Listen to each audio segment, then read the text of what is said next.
Aquí hay otro, pero tiene una actividad mucho menor, que no se toma en cuenta. Es el importante del glucocorticoide. ¿Ese lo han visto? ¿Sí? ¿Pueden ser? ¿Sí? Y entonces, esa. Bueno, el cortisol es parte de ese tipo de hormonas que nos van a ayudar a contrarrestar una hipoglucemia.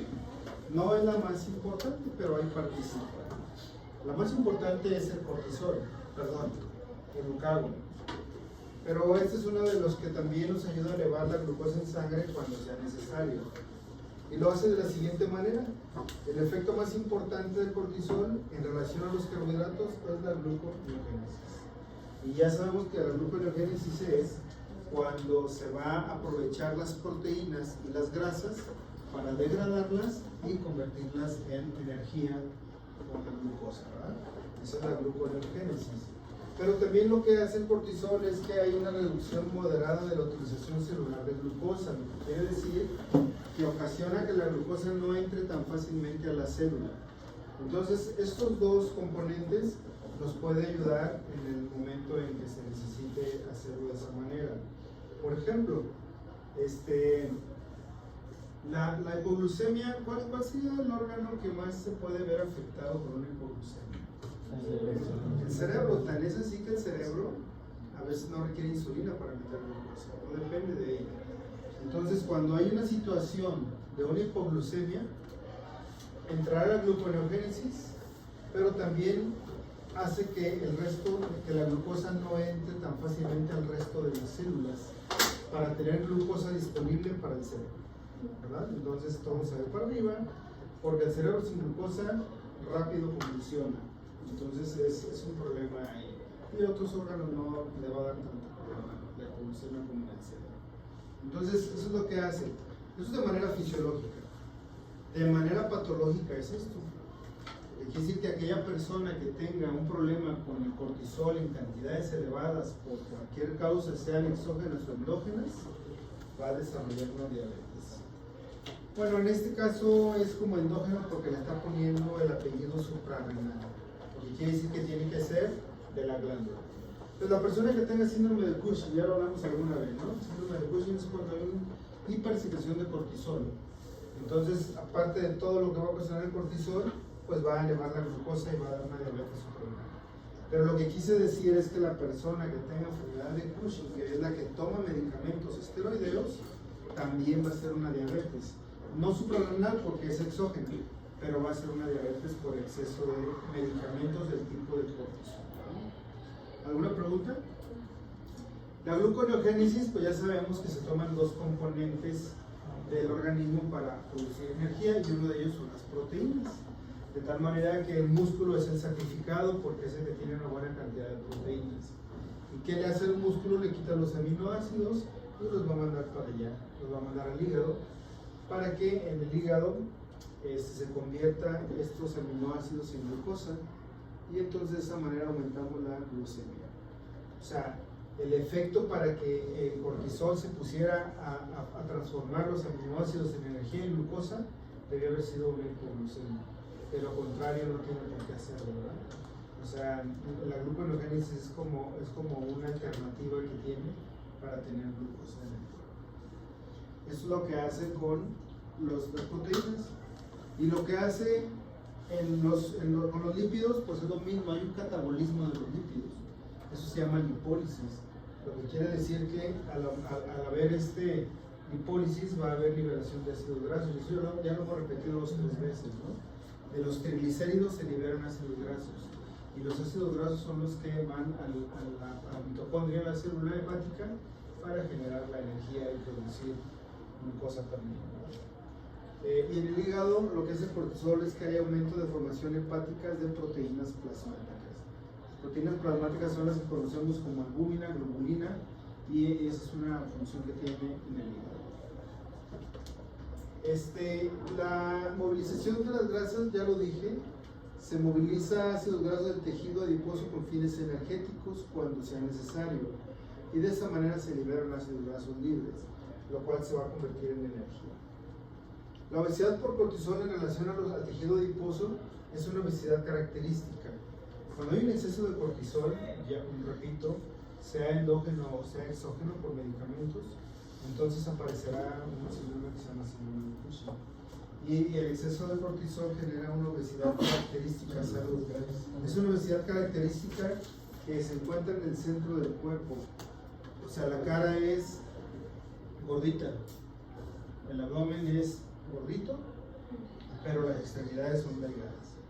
Y en la parte de la espalda hay acúmulo de grasa a nivel de la parte alta de la espalda, en la parte media, y donde se forma como una coronita. Y el libro dice que es una jiba de búfalo, porque sí se alcanza a ver un buen relieve, tejido adiposo en esa zona. Y eso es lo característico del síndrome de Cushing. Son personas que fácilmente pueden hacer un diagnóstico. Se ven cachetoncitos, pero muy flaquitos de los brazos y de las piernas, ¿no? El estrés, la adrenocorticotropa y el cortisol, bueno, estos son algunos de los estímulos no fisiológicos que pueden llegar a ocasionar, fisiológicos algunos como los simpáticos y el frío y el calor, pero el traumatismo, la infección y la cirugía son estímulos para que haya liberación de adrenocorticotropa y cortisol. Recuerden que el cortisol es uno de los que participan en la cuestión del estrés, ¿verdad? Esta es una cuestión en relación a la inflamación. Es un potente antiinflamatorio, el cortisol es un potente antiinflamatorio natural. O sea, para cuando ustedes tengan una inflamación, tienen que pensar que el cortisol ya hizo algo por nosotros y que no está más inflamado gracias al cortisol. Pues lo que veamos de inflamación es poco a lo que debemos de tener. Entonces, es un buen antiinflamatorio estabilizando las membranas de los lisosomas, reduciendo la permeabilidad de los capilares. Cuando hay un proceso agresivo en el organismo, generalmente los capilares hay vasodilatación en el área y se escapa líquido fuera de los vasos sanguíneos y eso genera más inflamación. Y es lo que hace reduciendo eso.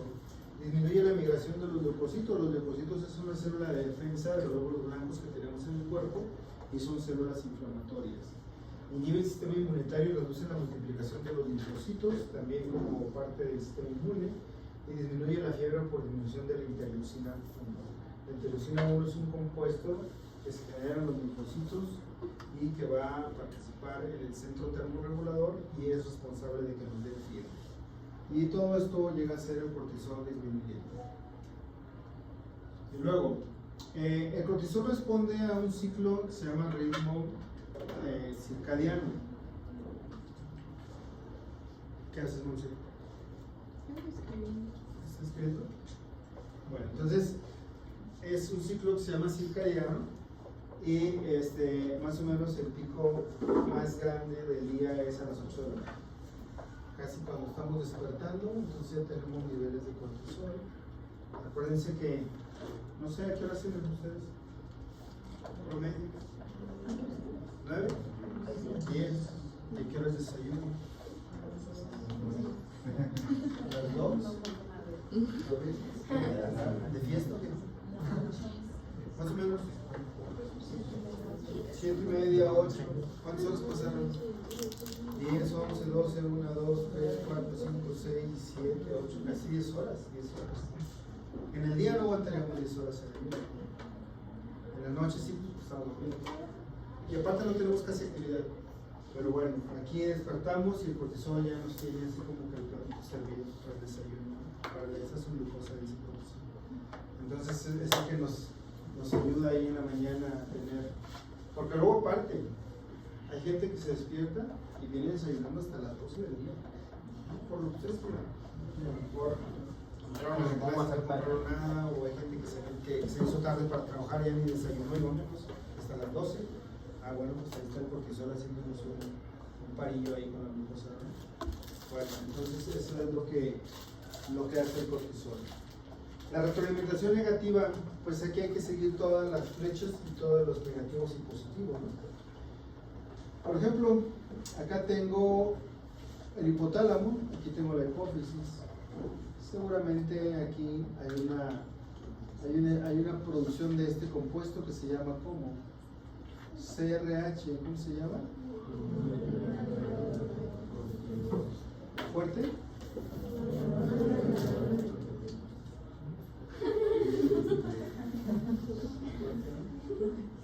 Hormona liberadora de corticotropina.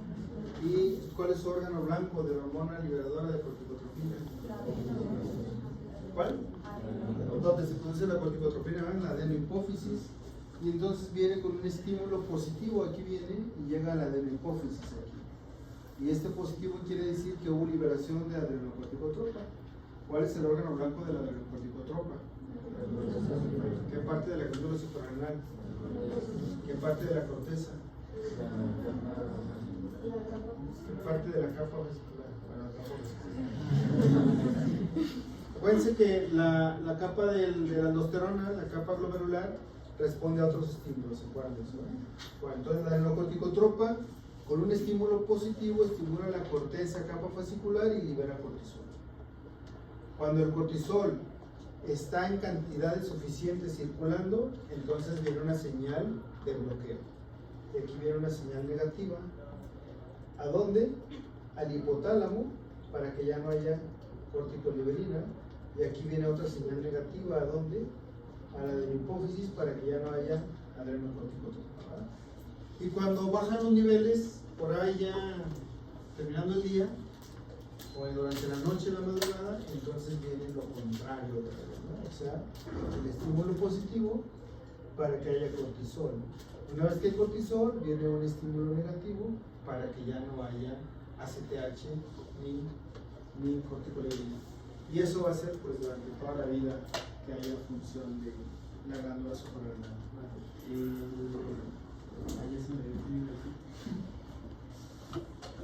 Sí, los problemas con el cortisol siempre son en la glándula suprarrenal o también hay en la hipófisis o a nivel de hipotálamo. Fíjate que yo les digo que el encargado de ver a sus pacientes es el endocrinólogo. No, pero lo que voy es que habrá que preguntarle alguna vez, un día le voy a preguntar a alguno de ellos, si él ha visto un problema del hipotálamo para los factores liberadores e inhibidores. Digo, yo nunca he sabido de ninguno, más que del libro. Nunca he sabido. Entonces es como muy raro que el hipotálamo haya un problema.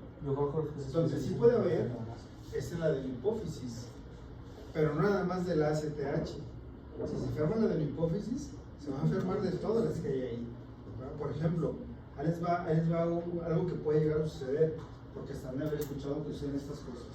Una mujer embarazada que tiene su producto en un hospital, cesárea, lo que ustedes quieran, y luego tuvo una hemorragia postparto. ¿Han escuchado eso? Hemorragia postparto. A ratito vamos a ver en las hormonas del embarazo que la hipófisis crece durante el embarazo y tiene una buena actividad, porque la mayoría de las hormonas se elevan también. Porque el embarazo es un estado fisiológico diferente, no es igual que todo, ¿verdad?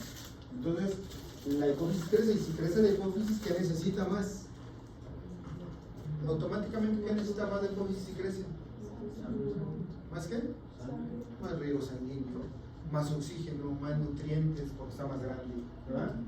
Entonces, resulta que había una hemorragia severa postparto y entonces ya no le llegó sangre ni a la hipófisis ni a nadie. Y entonces la hipófisis se queja.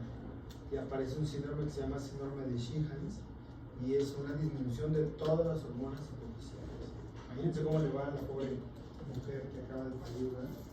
Entonces, tienen que esperar a que se restablezca, le tienen que dar terapia hormonal sustitutiva y que empiece otra vez a volver a trabajar la hipófisis, porque hubo un sufrimiento por disminución de la perfusión del tejido.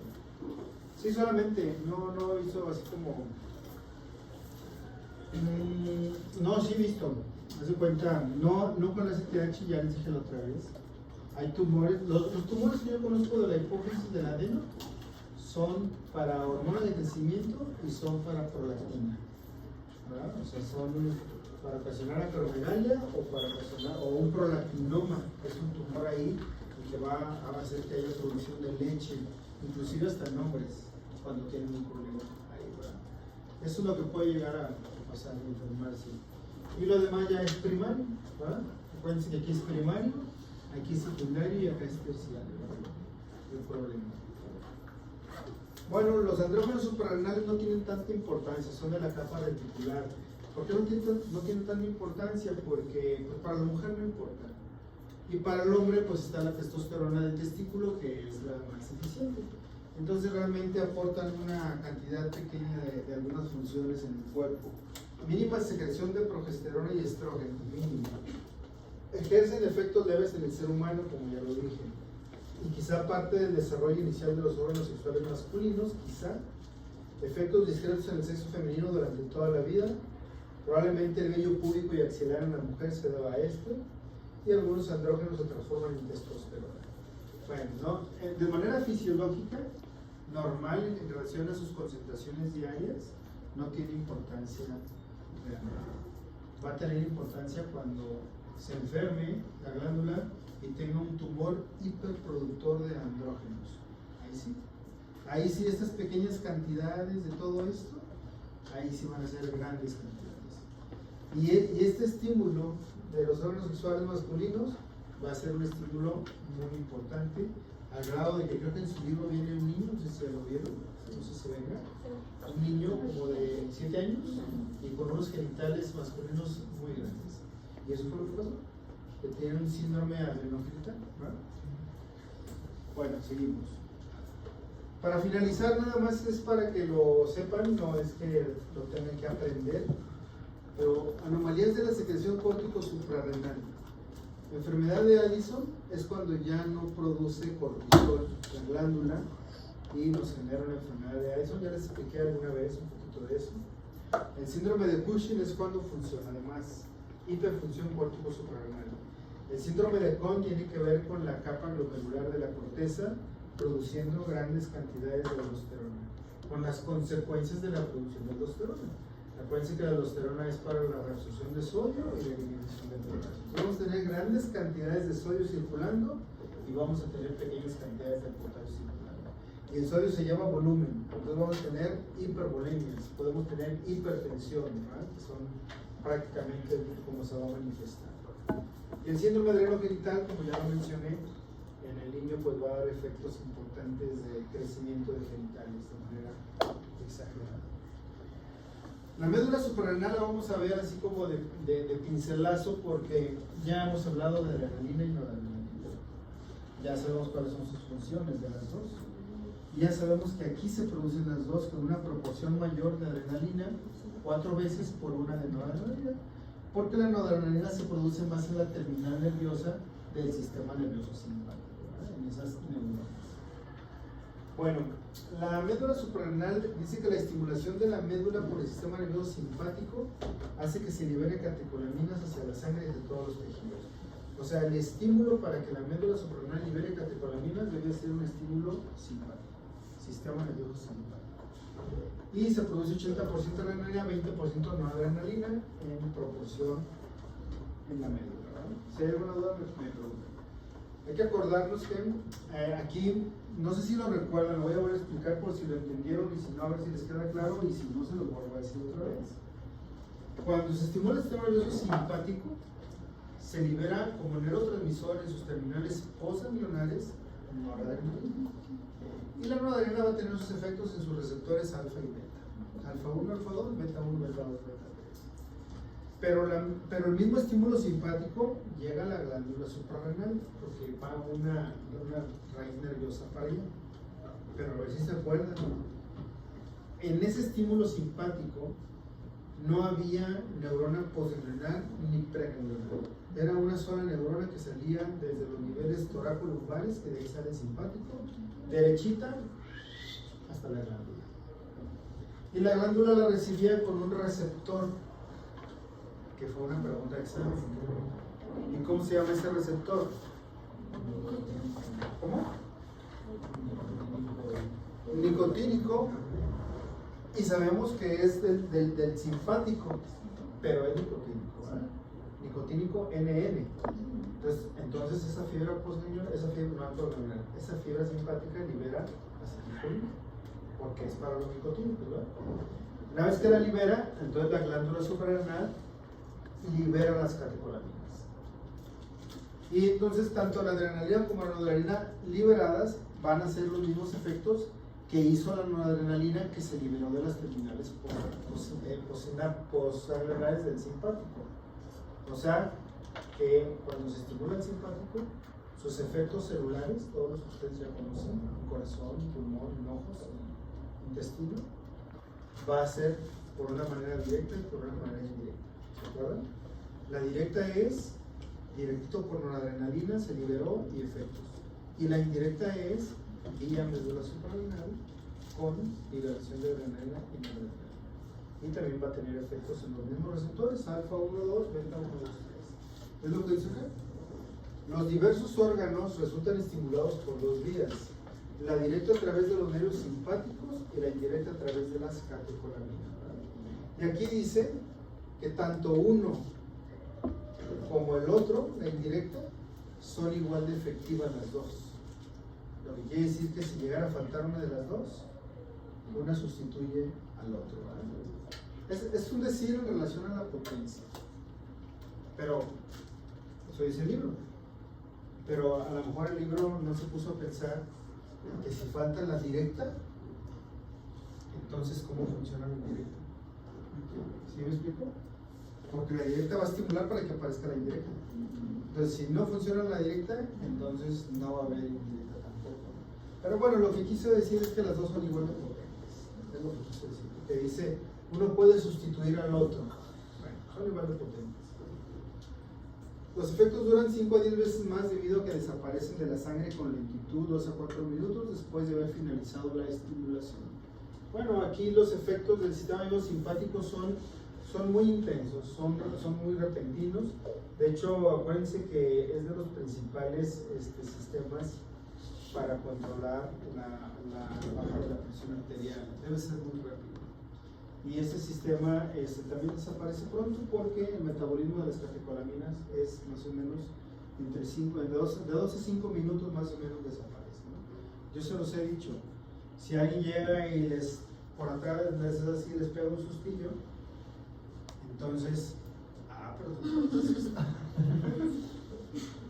les pega un sustillo, entonces, ¿cuánto tiempo tarda en que nuestra frecuencia cardíaca regrese? No, bueno, un día caen, ¿no? Un día hagan como que quieren aventar para abajo a alguien y rápidamente tomen el pulso y miran. Es una práctica, ¿no? Una práctica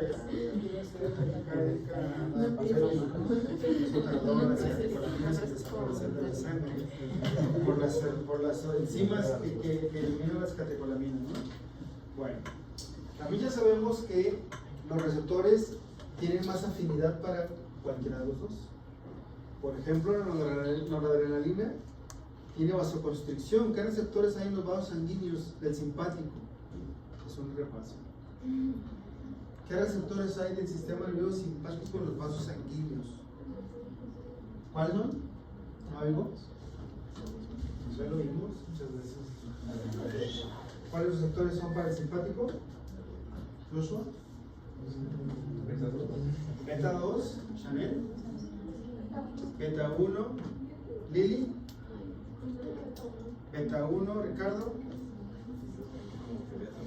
Como que beta, pero no sé, dice. Pau. Lili. Moni. Beta 1, Majo. Monse. Beta 1. Rodrigo. Beta. Beta. Cualquiera de ellos, 1, 2, 3, ¿no? ¿Qué tiene? Fátima. Beta 1. ¿Cómo te llamas? Ya se me olvidó, ya te lo vi diciendo. ¿Qué es? ¿De aquí? Alfa 2. Vega. Tengo dudas si era el beta 1 o el alfa. Allá y allá. Así allá. Beta 1 o alfa 2. Beta 1. Beta 1. Yo también. Ajá. Beta 1. La verdad, acabo de ver. Entonces no me digas. ¿Por acá? ¿Luis? Beta 1. Beta 1. Alfa 1, beta 1. Ya lo pasamos por acá. ¿Qué es esto?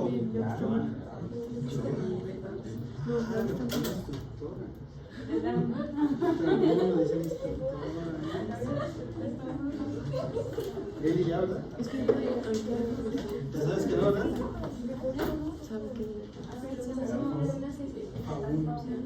¿Tú qué viste, Cristal, qué viste? Vale,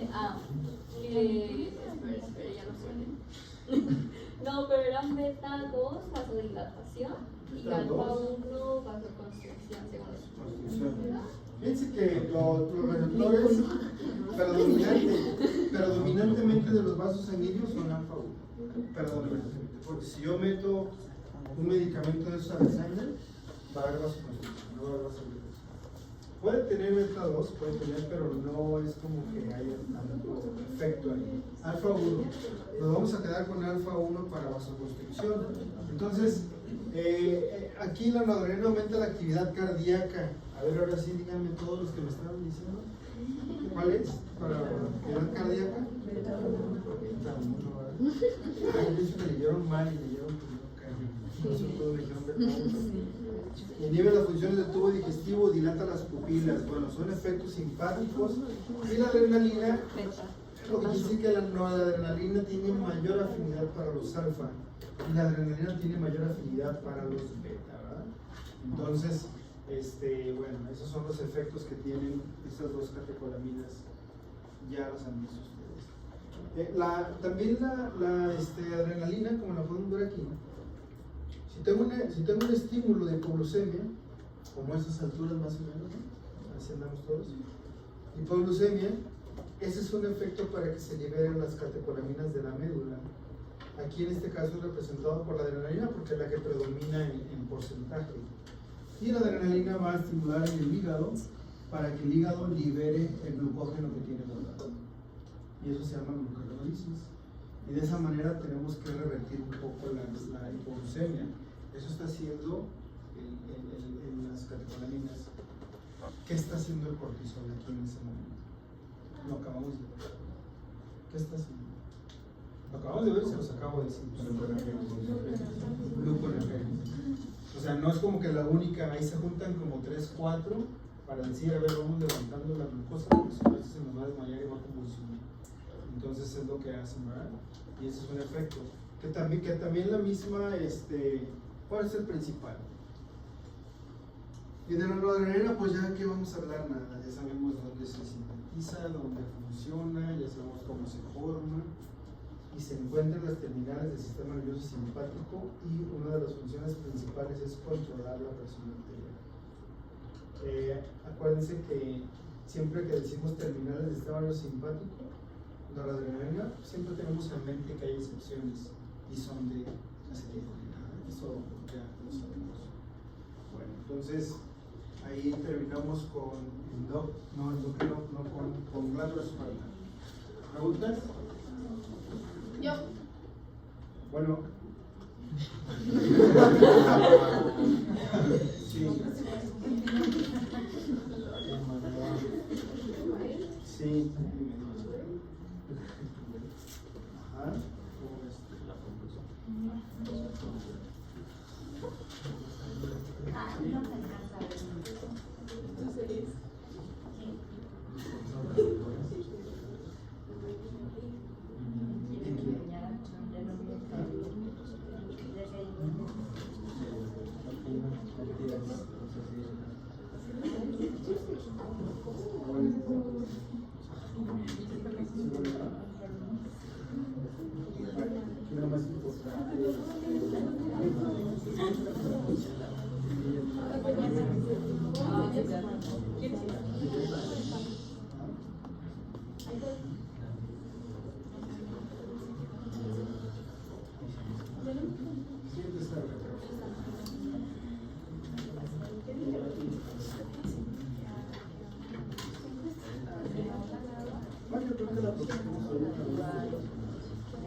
Puede ser por alguna otra circunstancia.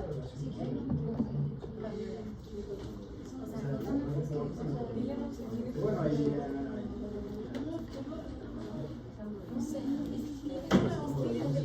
¿Qué? ¿Tienes la ubicación del teléfono de Jessy? sí, me imaginé que algo. No tengo la UBI, pero tengo el teléfono. ¿Qué? ¿Tienes mi ubi, no? Sí, tiene mi ubi.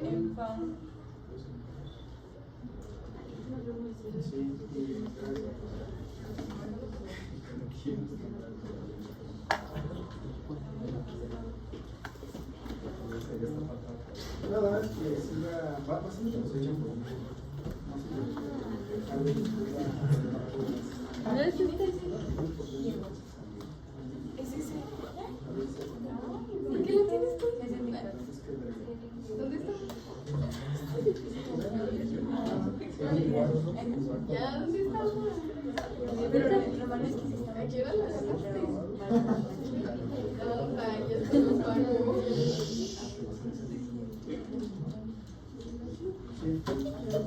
¿Dónde la agarraste? ¿Eh? ¿De dónde la agarraste? ¿De ahí? Se te vea cayendo. Mande Jess. Te hablan. Ah, ya estás marido. ¿Qué importancia tiene que nos aprendamos cuáles son los tipos de receptores que tiene cada tejido? Demasiado, porque cuando vayas a farmacología te van a decir, existe el propranolol, el salbutamol, el propranolol, el quinolol, existe la tropina, existe la fisiostigmina, existe la atropina, y yo creo como 20, y todos ellos su mecanismo de acción es en el receptor. Existe la buscapina, son muchos. Así que es que son muchos receptores distribuidos en todos los órganos. Entonces, son muchos fármacos cuyo mecanismo de acción es receptor del sistema nervioso. Así que tienes que saber. Ok, para los repasar. Sí, generalmente hay un tipo de bueno, el nombre te lo dice, ya no tienes que buscarle más. Los medicamentos como el propranolol, el atenolol, el timolol se llaman beta bloqueadores. Ya no tienes que pensarlo tanto. O sea, beta bloqueadores son para el corazón. ¿Cuáles van a bloquear? Por los beta bloqueadores. Así se llaman, beta bloqueadores. Entonces, son medicamentos que sirven para la hipertensión. Sí. Ya después usted se va a dar cuenta que a lo mejor no todos de todos los órganos específicamente, pero cuando se usan ciertos medicamentos, pues tienen que saber cuáles son los mecanismos. Por eso les digo que la fisiología siempre es importante para la farmacología y mucho más. Vamos a ver las hormonas de las mujeres, ¿verdad? Nada más así hay una cuestión de acomodo de los órganos genitales, así como tal está aquí. Vean, aquí está la corresponde la parte de la vulva y aquí debe estar la uretra, que es por donde sale la orina de la vejiga. La uretra mide 4 centímetros. Es lo que hace a la mujer más lábil para tener infecciones de vías urinarias con mucha frecuencia. Aunado a las prendas que llegan a usar, ¿no? Aunado, ya saben que las tangas están muy de moda, la tanga, de tal manera que se dice que la tanga es el columpio de las bacterias, porque pasa por la zona del ano y pues ahí enseguida está la zona de la vagina. Entonces es una causa de infecciones constantes. El tipo de ropa, hay gente que usa pantalones de mezclilla muy apretados, apretadísimos, cada vez se sienten más apretados y no hay una buena ventilación y eso favorece a generar infecciones. Y luego pues el ano está muy cerca de lo que es el espacio, se llama perineo, es un espacio de 2-3 centímetros, muy pequeño. Y entonces está muy cerca, por eso es que hay muchas infecciones ahí. Y luego aquí está la vejiga por delante del útero, aquí está el útero, aquí está la vagina. Aquí está la vagina, aquí está el cuello del útero, y aquí está el útero agachadito hacia adelante, ¿no? Se llama la posición en anteverso flexión, así debe estar, anteverso flexión. Decía un ginecólogo en el pueblo, decía, no, pues las que más causan infección son las de matapasiones, la que menciona sobre las sangres, que aumentan más el riesgo de infección. ¿Las matapasiones? Los matapasiones, no sé cuáles sean, nada, yo no. No, las matapasiones son los calzonzotes. No, es que en el pueblo dicen hilo de sangre, matapasiones y de. ¿Cuáles? Bien, entonces, la posición es anteversoflexión y por aquí están sus trompas de falopio o oviductos. Aquí están sus fimbrias y aquí están los ovarios, ¿no? Los ovarios, 2 ovarios, y son los que van a producir las hormonas sexuales femeninas. Aquí está el recto, aquí está el sigmoide. Vean las cuestiones anatómicas porque luego aquí hay trastornos del piso pélvico y el recto ya empujó la vagina y protruye aquí en la vagina, se llama rectorsión. Y luego se aflojó toda la musculatura y la vejiga desciende y entonces ya empuja la vagina. Y la mujer dice, siento unas bolas ahí adentro. Pues es el recto y es la vejiga. Ya saben que a la mujer se dice que se le cayó la vejiga, ¿no? Dicen, cuando tienen muchos partos, ¿no? Y en este corte estamos viendo la vagina, el fondo del saco de la vagina, el cervix, el canal endocervical y en la cavidad uterina, el endometrio, el miometrio y la serosa de útero. Aquí está el fondo uterino, las trompas y los ovarios. Vamos a hablar un poquito de función. Son 3 grupos hormonales en el sistema hormonal femenino. Está la hormona liberadora de gonadotropinas, ya la conocen, ¿dónde se produce la hormona liberadora de gonadotropinas? ¿En dónde? ¿En la hipófisis qué? Adeno, cayeron. ¿Dónde se produce, Daniela? La gonadoliberina. En el hipotálamo. Habla con ganas. Ya se me tiene hipoglucemia, pero una cosa que les queda, aviéntela. Entonces, gonadotropinas, gonadoliberina. Y las mismas gonadotropinas, o sea, hormona liberadora de gonadotropinas. Estas liberan a estas. ¿Y estas son de dónde? ¿De qué parte? Del adeno, y son 2, FSH y LH, folículo estimulante y luteinizante. Y estas van a estimular precisamente a las gónadas, en este caso femeninas, ovarios, para producir estrógenos y progesterona. Entonces son los 3 grupos que, esos 3 grupos acomodados de esta manera nos da el eje hipotálamo, hipófisis, ovario. ¿Mándeles? Ah, no. ¿Que si son de qué? Que si son de la adeno, pero son de la neuro. ¿La neuro? ¿Cuáles? No, las gonadotropinas. ¿Estas? Sí. Sí, yes. Sí, ¿qué? ¿Sí qué? Sí, ¿qué? ¿Pues sí de qué? Adeno. Moni, ¿qué le dijiste? Sí,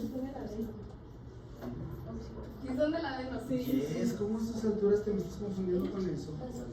No inventes. Corrección de la neuro, yes. La oxitocina y la vasopresina. Ahí está, nada más son esas 2. Nada más esas 2. Bueno, entonces, el ciclo menstrual, ¿verdad? ¿Quién menstruó de aquí a los 9 años?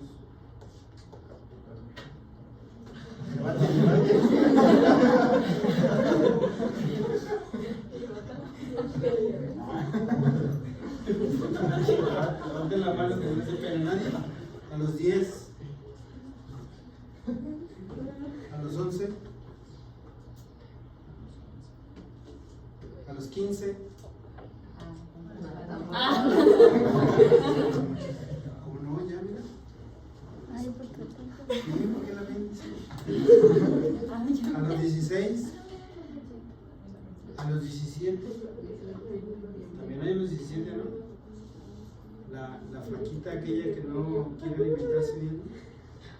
Y si no se alimenta bien, pues no tiene proteínas y las hormonas son proteicas. Entonces, no menstrua. Sí hay de todo. Bueno. Es que ahora tuve una paciente que al hacer la historia clínica resulta que menstrua a los 9 años.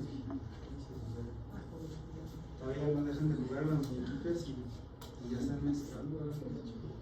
Yo pienso que ahí sí se equivocó la naturaleza, porque son muy pequeñas, 9, 10 años más tarde. Es que me bajó. Yo creo que deberían demostrar los 15. Porque luego se embarazan a los 12, digo, estamos en una época en donde hay mucho embarazo en la adolescencia. Tengo un amigo ginecólogo y me platica que llegan de 12, 13 años, 13 años, muy pequeños, ¿no? Para esas cosas. Bueno, el ciclo menstrual son variaciones rítmicas mensuales en la secreción de hormonas femeninas y sus efectos en los ovarios y en los órganos sexuales. El promedio de duración de una menstruación de un ciclo es de 28 días, pero con una variación de 20 a 45. Bueno, quiere decir que cada mes vamos a ver cómo se comportan los niveles de hormonas, de estrógenos, progesteronas, y eso es mes con mes durante toda la vida reproductiva de la mujer. Y así es como lo vamos a estudiar. Una mujer, si dice yo menstruo cada 40 días, pues se nos puede hacer un poquito raro porque no es lo común. Pero si ella va con un ginecólogo y le hace sus exámenes hormonales y ve que su primera mitad del ciclo, la segunda mitad están bien, sus niveles hormonales están bien, pues le va a decir eso es lo normal para ti. Y máxime que la mujer le va a decir, pues es que desde que empecé a menstruar así es, pues esa es tu menstruación. Malo que tuviera muchos años menstruando cada 28 días y de repente cada 40. Entonces hay que buscar un trastorno hormonal. Tengo una compañera de la prepa que ella menstruaba cada 2 meses. Cada 2 meses. Ahí, por ejemplo, habrá que hacer eso, ¿no? Habrá que descartar que tenga trastornos hormonales. Y si no los tiene, pues bueno, entonces seguimos acá. Voy a explicar me voy a entretener un poco en esta diapositiva porque tiene mucha información, pero me va a servir para que después, cuando entre a cada uno de estos nuevamente, ya le entendamos más rápido. Aquí el cerebro pues me está ejemplificando que está la adenohipófisis desde el hipotálamo, aquí con la GNRH del hipotálamo, y luego la adenohipófisis para producir estas dos hormonas, que son las gonadotropinas. Hay una línea que parte por mitad las imágenes, una línea punteada, y corresponde a la línea de 14 días. Lo que quiere decir que de aquí para acá le vamos a llamar la primera mitad del ciclo, y de aquí para acá le vamos a llamar la segunda mitad del ciclo, porque termina en el día 28. Lo que normalmente debe ser un ciclo de 28 días. Casi la mayoría menstrua entre 28 y 30 días. Entonces vamos a ver qué sucede en la primera mitad y en la segunda mitad. Vamos a empezar acá arriba. La que está de color rojo corresponde a la folícula estimulante liberada en la adenohipófisis y tiene más o menos este comportamiento. Está elevadita, disminuye un poco casi en la mitad del ciclo y luego se eleva un poco más. Y luego vuelve a bajar en la segunda mitad y se mantiene. Y hasta el último día 28 es cuando llega a su punto más declive de producción. Es como se comporta. Y la azul es la luteinizante. Esa casi no participa en la primera mitad del ciclo, como lo pueden ver. Pero curiosamente en el día 14 tiene una liberación importante que se va muy por arriba. Y este estímulo ocasiona esto que están viendo ustedes aquí. La ovulación, que si nos vamos al ovario, pues vamos a ver que aquí se liberó un óvulo. Y luego tiene una caída, un descenso que va a ir bajando de manera progresiva y el punto más declive corresponde al mismo de la folícula estimulante y más o menos es como cerca del día 28. Por acá. Bueno, entonces así es como se comportan estas dos hormonas. ¿Y qué efecto tienen en el ciclo del ovario? Bueno, como este se llama folículo estimulante y empezó a elevarse, o más bien ya estaba y se mantuvo, nunca bajó a cero. El nombre lo dice, va a estimular a este folículo estimulante. Y este va a empezar a crecer, a desarrollarse. No nada más uno, pueden ser varios folículos. Ahorita vamos a ver cuántos. Y en el día 14, aquí hay crecimiento folicular. Y en el día 14, por la luteinizante, ocasiona la ovulación. Seguimos en la primera mitad. Ahora nos vamos acá. ¿Qué sucede con este ovario, con este folículo que se fue desarrollando en el ovario? Conforme se fue desarrollando, aquí hay unas celulitas, en unas células que se llaman células de la granular, de la capa granular. Y esas células granulosas van a secretar en otra partecita que tienen adentro que se llama teca interna, van a secretar unas hormonas que en este caso se llaman estrógenos. Entonces, El folículo estimulante favorece el desarrollo del folículo y el desarrollo del folículo genera la producción de estrógenos. Y como lo vemos aquí, va para arriba, va para arriba, va para arriba, va para arriba. Y llegando a la mitad del ciclo viene un descenso. Y luego si medimos la temperatura corporal del día 5 al día 13, va a ser una temperatura de ciertos grados centígrados, no sé, 37. Y cuando sucede esto, y cuando está en el pico también del estrógeno, entonces aumenta la temperatura 1 grado centígrado.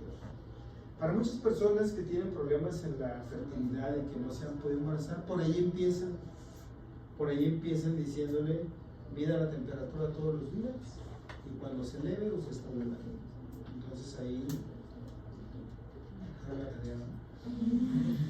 Entonces ahí se trata. Y si no funciona, bueno, ya seguirán avanzando en otros estudios.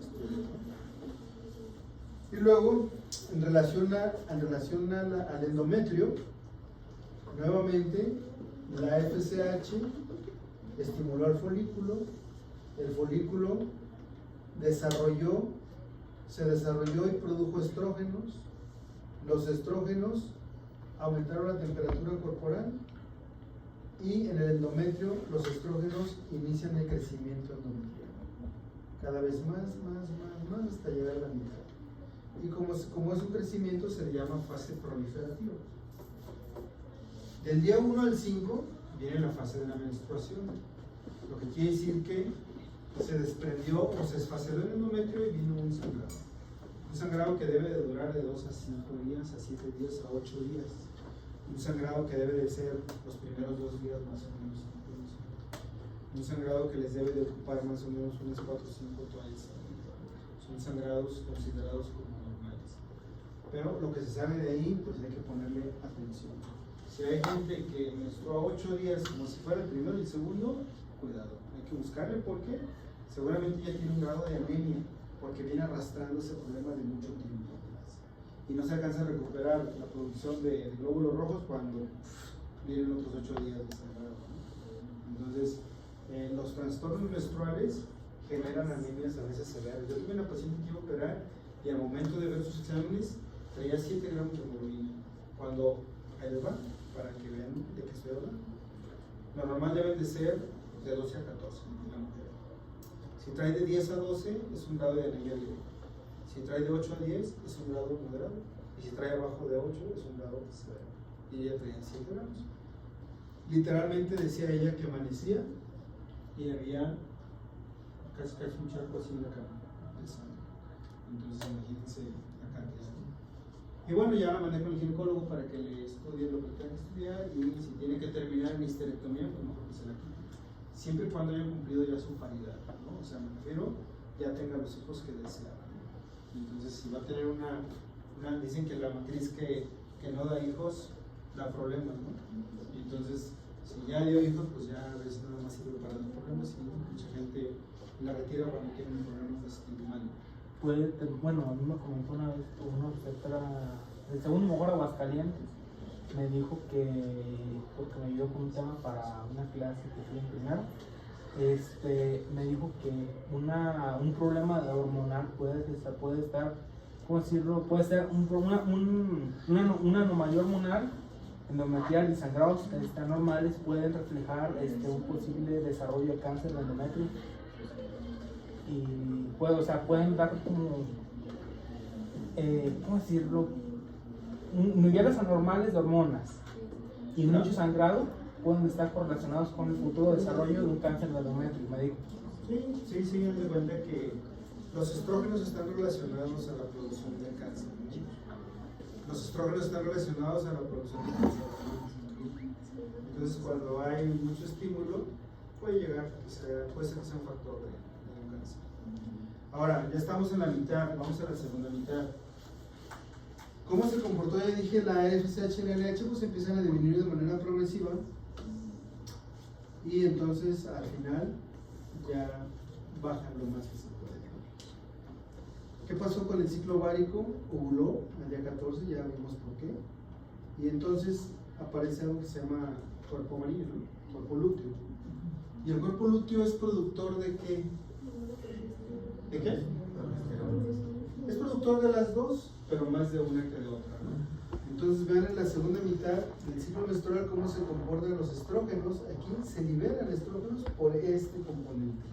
El cuerpo lúteo, pero vean la progesterona es mayor que los estrógenos. Pues el cuerpo lúteo produce más progesterona que estrógenos, pero produce los dos.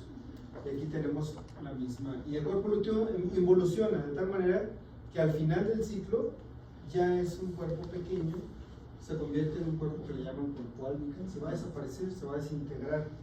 Y si se desintegra ya no hay hormonas. Y si no hay hormonas, aquí estamos viendo por qué bajaron estas hasta abajo. Ya bajaron hasta acá. Y este descenso de las hormonas ocasiona esto de aquí. ¿Cómo le llamo a esto? La menstruación, ¿verdad? Entonces, por eso es que se menstrua cada 28 días. Cuando a una mujer se le dan anticonceptivos para control de la natalidad, para control de embarazos, es porque los estrógenos no van a hacer estos cambios normales, ¿no? Ni la progesterona, entonces van a tener elevaciones al grado de que si hay elevación de los estrógenos y la progesterona desde el principio, entonces se manda una señal de retroalimentación negativa. Fíjense lo que está pasando aquí. ¿Qué liberó el cuerpo lúteo? Estrógenos y progesterona. Y se elevaron a tal grado que ocasionaron retroalimentación negativa acá. Fíjense cómo al elevarse estas, disminuyen estas, ¿verdad? Porque es retroalimentación negativa. Y al descender estas, empiezan a aumentar estas. ¿Por qué? Porque ya no hay las anteriores. Entonces, en unos anticonceptivos se elevan las dos hormonas de manera constante, siempre los 21 días que los están tomando. De tal manera que si tengo estrógenos y progesteronas elevados, ¿cómo va a estar la LH y la FSH? Bajas. Y nunca va a haber este pico. Y si no hay ese pico, no hay ovulación. Y por eso funciona, ¿verdad? Porque ahí se mantiene. Y cuando llega el día 21, más o menos, se suspende. Bueno, no se suspende. Siempre las características que las mujeres toman anticonceptivos son de un color hasta el día 21. Y del 21 al 28 cambiaron de color. Y no es otra cosa más que placebo. Es para que no se les olvide. O sea, usted se la sigue tomando todos los días. Y se toman ahí la pastita que tiene un poquito de azúcar, ¿no? Y no tiene nada más. Entonces, como al día 21 bajaron los niveles de las hormonas, entonces debe aparecer en esa semana la menstruación. Y luego volvemos a empezar con otro ciclo menstrual. Bueno. Yo he visto que no era menstruación, o sea, cuando tomaban anticonceptivos, que no era menstruación como tal, que era sangrado de privación, una cosa así. Bueno, déjame decirte que inclusive el libro te va a decir, es que el endometrio, por estímulos hormonales, sí creció. Y si creció y se esfacela, pues no es fácil.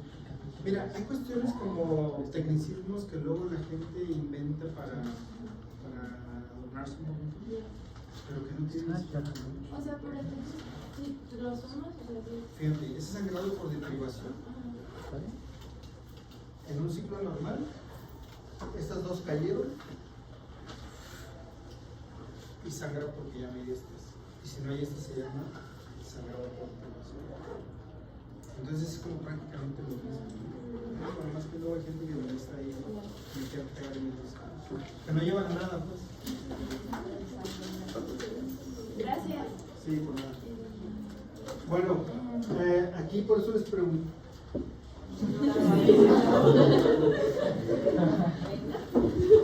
Bueno.